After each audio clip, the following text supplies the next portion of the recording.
Hello, hello, everybody. It's your girl Ashley, the amateur expert, coming to you live today for this episode of Talk Tuesday. Happy Talk Tuesday. Super excited to have you here. Hey, Renee.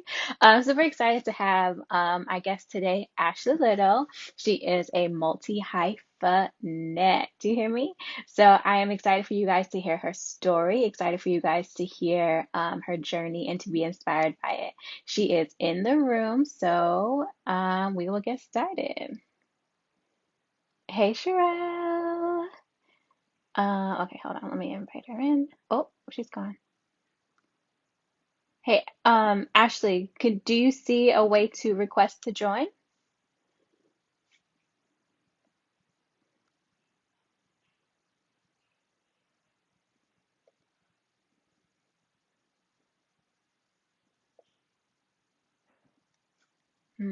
Okay, hold on. Let's see.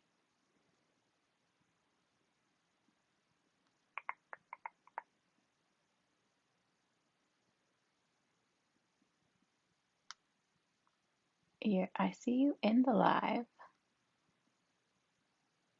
Okay, perfect.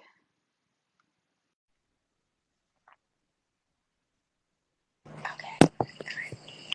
Perfect. Hope my lightning is better. Okay. Hi. Hello, Ashley. Welcome to the Hello, Amateur hello. Expert Podcast. How are you? I am great, great, great, great, great. Happy to have you. So, we'll get started because I know that you are a very busy woman. Happy to have you on today. If you could please introduce yourself, tell us who you are and what you do currently for work, which is a lot of things. So, like the abridged version. So, hi, everybody. My name is Ashley Little. By day, I am a vice president. By night, I am a serial entrepreneur. I own a couple different companies. I love what I do, very passionate about what I do, juggling both things, juggling corporate America and, being a serial entrepreneur. But I do love it. And I'm excited to finally be on Ashley's amazing platform. So, thank you. Thank you, thank you, thank you for the opportunity, Ashley. It's my pleasure. Okay, so Ashley, when you were a little girl, what did you want to be when you grew up, and what was the motivating factor behind that? I actually wanted to be a lawyer. I actually Really? wanted to be a lawyer, but it changed. It changed after I graduated from college, which I went to North Carolina A&T State University, but it changed Okay, after Aggie that. five. And then I actually went into education. So, like I said, I'm a regional VP of recruitment on the education side. So, I grew in education and it just went from there. So, but the original plan was to be an attorney. And That was the original why? plan. What made you want to be an attorney when you were a little girl? Well, my mom is one. Okay, And that's a then good also reason. I'm one of those people. I'm always looking at the law shows, CSI, all that stuff like really intrigues me, right? So that was the initial thing. But then got out of college and really started working in the education field and grew up the corporate ladder that way. And then definitely at the table here. And then I said, you know what? I'm gonna step out into entrepreneurship too. So balancing both. Yeah. I love that. So, what was your idea of success when you were younger? Achieving, right? Always overachieving. I always set my goals to always overachieve, to always do more than what's required. So that's my idea of success. That's today, but when you were younger, what did you think success was, or what did you think That success? that Oh, that was that then. that was that. I love that. Yes, because Love, love, when I love. was in high school, I was in middle school, elementary school. I always wanted to make sure I kept my grades up. I wanted to make sure I was involved. I wanted to make sure that I kept my parents proud of me. And so I Mm, always set that standard high. I have always been that way. I Yeah. love that, and that's probably why you have so How many you did that? hyphens. How about you have so many hyphens today? So tell us a little bit about the journey after, or what made you transition from wanting to be a lawyer to uh, being in education? Well, when I got out of college, I went into the education field and I had a mentor who's actually, as you know, I don't know if I said it, I am a member of Delta Sigma Theta Sororities Incorporated. So I had a mentor that was actually in my sorority who kind of took me up the corporate ladder in education when I first got out of college, moved to Virginia Beach, and I just grew up the ladder from there. And I was just like, you know what? Because I actually had took the LSAT and Okay. passed, and was going to go to law school. But then I got into education. I continued to grow in education, and I Mhm. loved it, right? And so that's really what, sometimes things change, your plans change. And that's really what happened, and really how I got into it. And now I'm a vice president. So I love that. loving what I'm doing, loving continuing to grow in this field, but also, as I stated, I'm an entrepreneur too. So I'm loving, juggling both, but I have a passion to, step out and create my own legacy, right? And create my own way. I So, love that. And so what was like what sparked the drive in you to want to create your own business? Because there are a lot of people who dream of wanting to own their own business. And I know you mentioned legacy, but what made you actually do it? What was the first business that you started? well, I'm gonna tell you.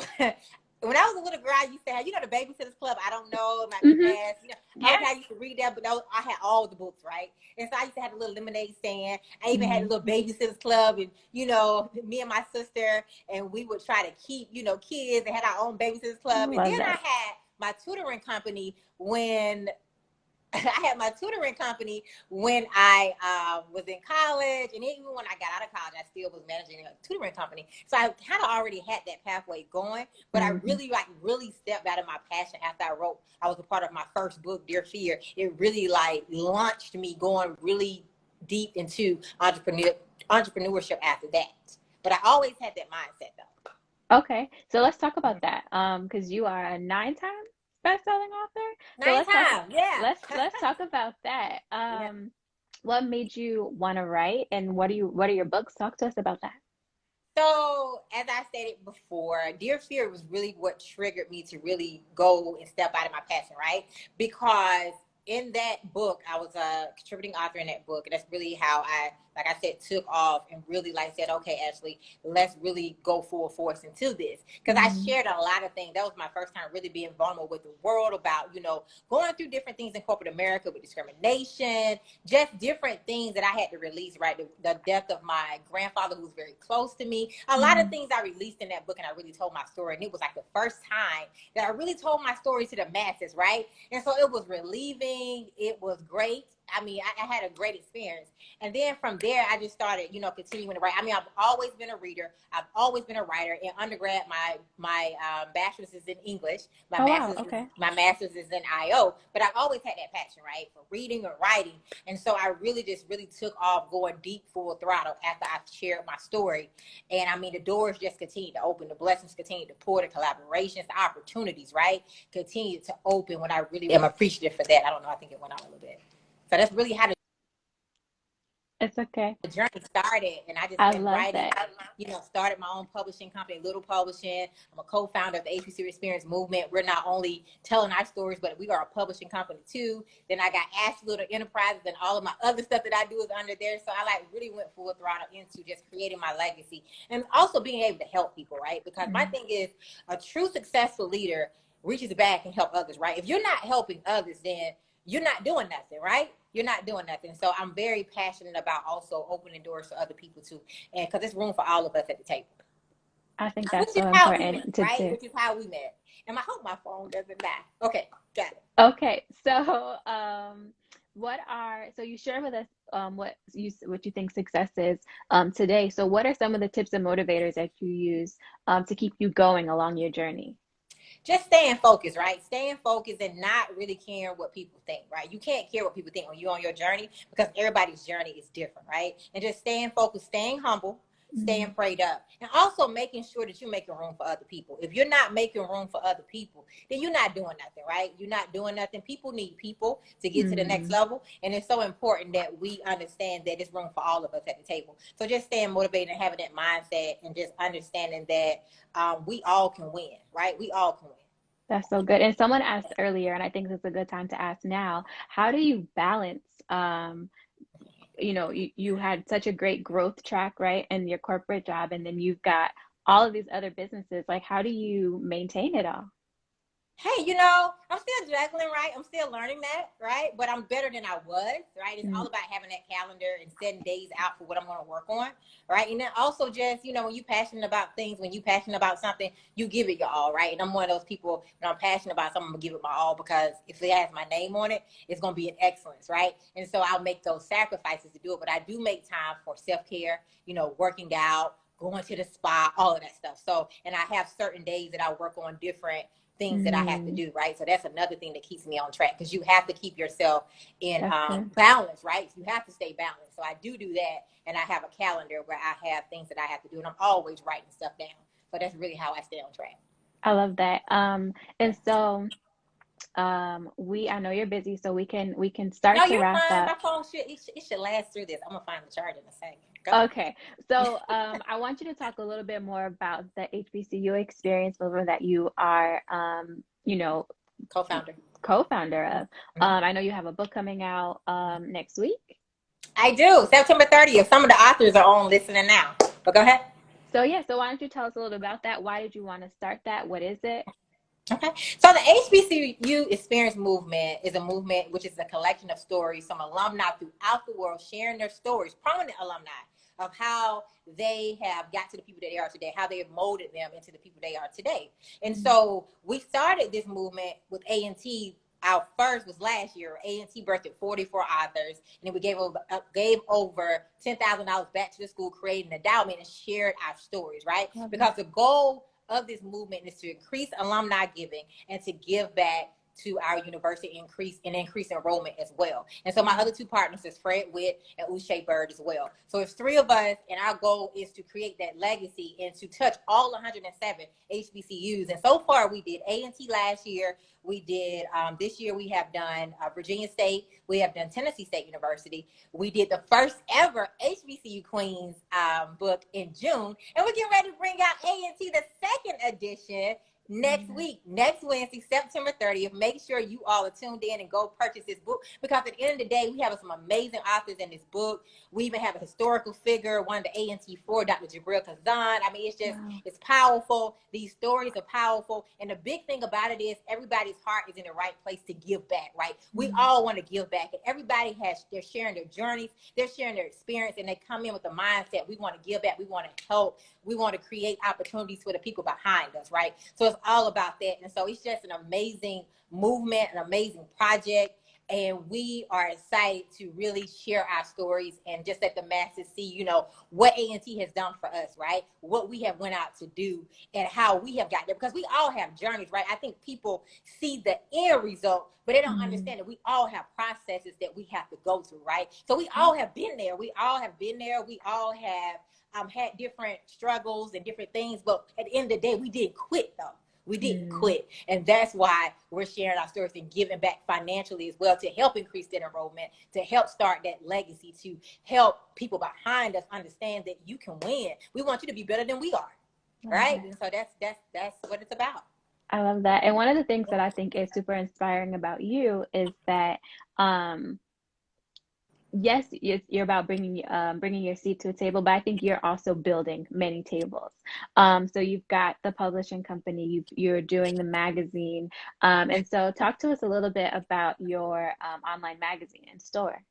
So the magazine Creating Your Seat at the Table actually came from my show that I started Creating Your Seat at the Table. Then I just branched off and continued to grow my platform to my magazine. And so what I'm doing with Creating Your Seat at the Table is I'm highlighting people throughout the world, nationally and internationally, that people might not even know about, that are doing so many dope, great things. And they're sharing their journeys. They're sharing their struggles. They're sharing their wins. And they're also giving real life strategies on how to get to that next level, how they did it, right? How they Mm, did it. And I mean, I enjoy just interviewing great people that are just so dope with real results, right? They're not just talking about it. They got yeah. real results. And then my magazine, it continues to create the pathway to highlight those people, to continue to give great content, right? It's about delivering great content that can really help somebody who might be in a situation in their field that might be thinking about giving up, but they want to just know how that person got there. They just want to know the step that it should take, because everybody don't have a mentor or a coach, Mm-hmm. or they don't have, or they might can't afford it or invest in it, or Yeah. have somebody there to help them along the way.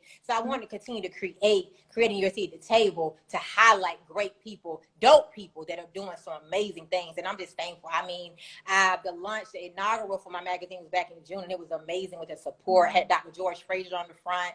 I mean, he's amazing. And then my last one I just did with Dr. Jessica Mosley and Dr. Tiffany Tabb, and I had Nikki Woods and Casey Fox. She works for Rock Nation in it. I mean, it was Yeah. amazing. So I'm just thankful to be able to share that. Like I said, like if you're not opening doors to other people and you're not sharing and creating for others, then you're not doing nothing, right? And so I want Yeah. people to be able to, have that access to, so they can learn how other people got there too, and that they might not have access to on a daily basis, right? And so that's really why I creating your seat at the table. And so I'm just thankful and blessed to how it has grown so far. Because I remember when I first started doing the show, I had no idea it was going to continue to grow like this. But I remain consistent though, and I think that's the key. It's just remaining consistent. And when you That's so love something, important. you do remain consistent. And I love what I'm doing, and I'm remaining consistent at the end of the day. It's not going to be perfect. I tell anybody that ain't nobody perfect out here. We all go through stuff, right? But the consistency is what I believe in. I love that. So tell me this, what is something that you learned or something that you're still in the process of learning that you wish you would have learned sooner? Let's see here. That's a good question. That is a good question. I don't know. I think everything that I'm doing is I think it's all within God's timing, right? And so Mm, that's why I don't know if I have an answer for that, because I think everything is aligned to how God planned it to be, right? He planned me to be, of course, you go growing throughout the corporate ladder. He planned me to really start pushing out and growing in my entrepreneurship as I mm, told my story, right? In my first book, when I told my story with the things I was facing in corporate America with discrimination as a Black woman at the top, and I'm still there, but going yeah, through those things as a woman, right? And then, the death of my grandfather, things that I went through that a lot of people didn't know. And so yeah, I think everything just aligned in the right way it should go. So I think I don't regret anything, because I think everything happens for a reason. yeah, that's a good point. And so I think those are all of my questions. Is there anything else that you'd like to share with us?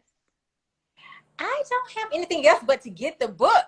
The HBCU Experience Movement, the HBCU Experience, the North Carolina A&T State University second edition comes out next Wednesday. All right, September 30th. Go get the book, support, give back. We're giving back to our university.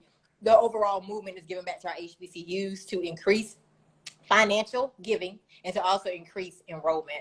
But other than that, I mean, my phone is not dying, Ashley, so we're okay. But I don't have anything else. I mean, definitely come and support Creating Your Seat at the Table magazine, my show, the different things that I have going on. I'm just excited, just continuing to enjoy the journey. I love that. Okay, so I am the amateur expert and I claim to know a little bit about a lot. And so if you could please share with me one random tidbit of information. It could be a fun fact, it could be a Snapple fact, something maybe that helped me answer a Jeopardy question along the line. So just any random tidbit of information. Any random tidbit of information? Interesting. That's a good question.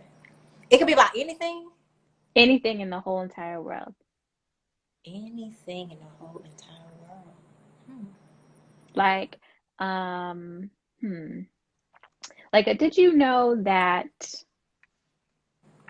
bananas are considered berries? I You feel like really I say make me this every think week. now. Did you know? Okay. Did you know that A&T is the number one HBCU in the country? Did you I know did that? not know that. Well, now you know. So go look it up. Aggie The Pride. number one HBCU in the country.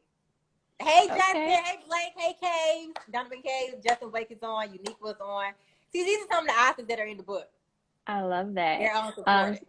we are going to support you. We'll have the link in the show notes. Super excited for everything that you have coming up. You guys follow Ashley if you're not following her already. And we are wrapping up. I love this. Thank you so much. And excuse me. I look forward to talking to you soon.